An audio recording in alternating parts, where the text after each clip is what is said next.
काय सांगाल? आत्मनिर्भर नवाल संरक्षण क्षेत्रातील आत्मनिर्भर भारताचे प्रतिनिधी असलेल्या नुवाल साहेबांना हा पुरस्कार मिळाला आहे. काय भावना व्यक्त कराल? काय सांगाल?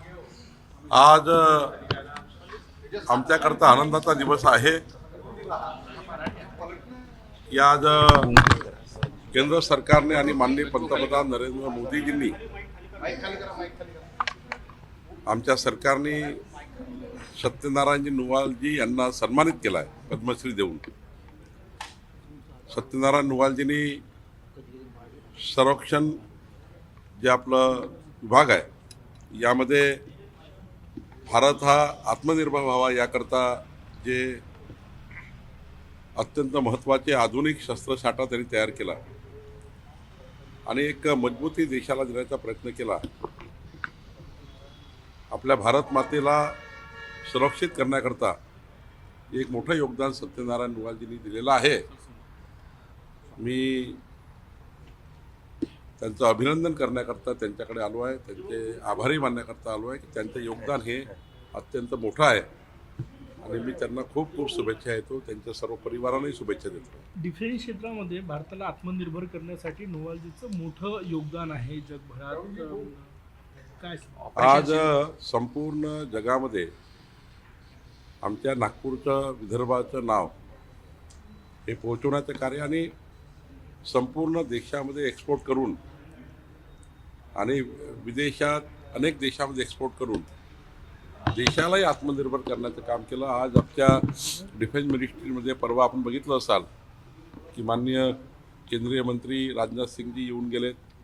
त्यांनी संपूर्ण आधुनिक तंत्रज्ञान शस्त्र साठा बघितला आणि ज्या पद्धतीने ऑपरेशन सिंदूरमध्येही जे ड्रोन्स होते त्या ड्रोन्स जे हल्ले केले होते ते ड्रोन्स हल्ले परतवून लावणे आणि अचूक त्या ठिकाणी मारा करण्याचे एक त्या ठिकाणी ड्रोन्स तयार केले. ते ड्रोनसुद्धा सत्यनारायणजी नुवाल यांच्या पुढाकाराने जी त्यांची कंपनी आहे सोलर पॉवर यामध्ये तयार झाले होते आणि तेव्हासुद्धा देशाला एक मजबूती देण्याचं काम त्या ड्रोनच्या माध्यमातून झालं. खरं तर एक आपल्याकरता फार अभिमानाची गोष्ट आहे की नागपूरमध्ये ही सोलर पॉवर इंडस्ट्री आहे. सत्यनारायण नुवालजी त्यातनं शून्यातून त्यांनी इतकं मोठं उभं केलं आहे. सर हे सांगा, यासोबत आणखी एक नाव आहे बोथे गुरुजी जे आहे त्यांना सुद्धा अमरावतीचे, त्यांना सुद्धा पद्मश्री मिळालेला आहे. त्यांचं जे काम आहे तुकडोजी महाराजांच्या सोबत त्यांना सहवास लाभलेला आहे. ते काम पुढे नेण्यासाठी बोथे गुरुजींच्या संदर्भातही तुमच्या शुभेच्छा काय? मी बोथे गुरुजीकडे जाणार आहे, त्यांना शुभेच्छा देणार आहे जाऊन आणि त्यांचं जे कार्य आहे ते अतुलनीय आहे. या महाराष्ट्राला या विदर्भाला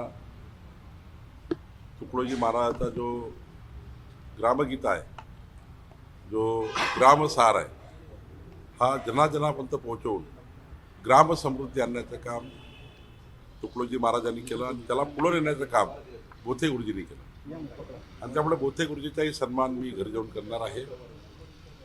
त्यांनाही केंद्र सरकारने पद्मश्री दिलेला आहे आणि आमच्याकरता हा अभिमानाचा विषय आहे की मी अमरावती जिल्ह्याचा पालकमंत्री आहे आणि त्यांच्याकडे जाऊन मी हा सन्मान त्यांचा धन्यवाद आणि त्यांचे अभिनंदन करणार आहे.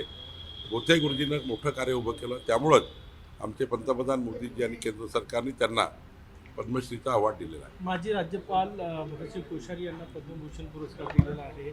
संजय राऊतांनी म्हटलं की ज्यांनी महाराष्ट्राचा अपमान केला त्यांनाच पद्मभूषण दिलेलं आहे. किमान असे पुरस्कार दिल्यानंतर शेवटी इतकी मोठी यंत्रणा यामध्ये जन्मापासून तर संपूर्ण कार्य बघितल्याशिवाय कुणाला इतका मोठा पुरस्कार मिळत नाही आणि इतका मोठा पुरस्कार मिळाल्यावर अशा पद्धतीची आलोचना करणे हे बुद्धिभ्रंश झालेल्या लोकांचं काम आहे.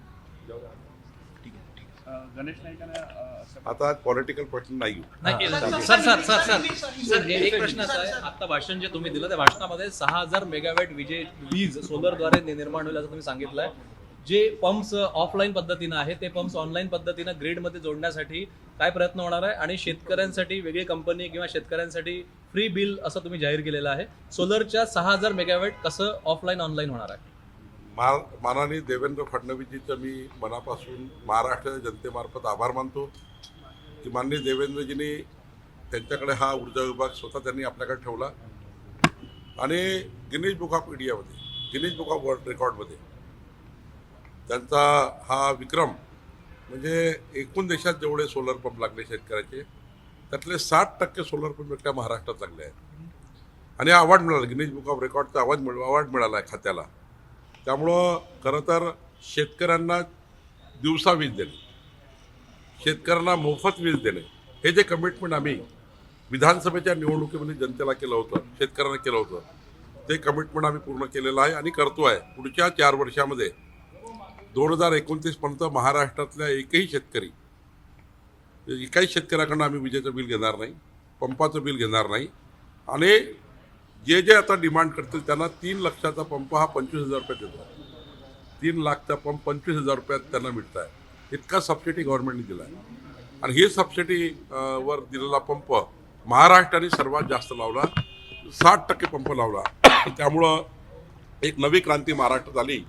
त्यामुळं मी माननीय मुख्यमंत्री देवेंद्र फडणवीसजी, या विभागाच्या ACS आबा शुक्लाजी आणि त्यांचे CMD लोकेश चंद्रजी यांचेही मनापासून अभिनंदन करतो. पंप्स जे लागलेले आहे ऑनलाईन फ्लॅश मोठ्या प्रमाणात निर्माण होत आहे, त्यासाठी MOU करणार म्हणजे मोठी समस्या दूर होईल. मी आज सांगितलं की कोराडी आणि खापरकडा वीज प्रकल्प किंवा चंद्रपूर वीज प्रकल्प यातून जे राख निघतं ती जर आपण दगडखानीमध्ये भरली, ज्या उत्खनन केलेल्या दगडखानी आहेत त्या पडलेल्या आहेत. आपण बघितलं असाल वडधामणा इकडे, बुट्टीबोरीकडे, इकडे पाचगावकडे, पुई तालुक्यात, उमरेड तालुक्यात मोठ्या प्रमाणात दगडखानी झाल्या आहेत.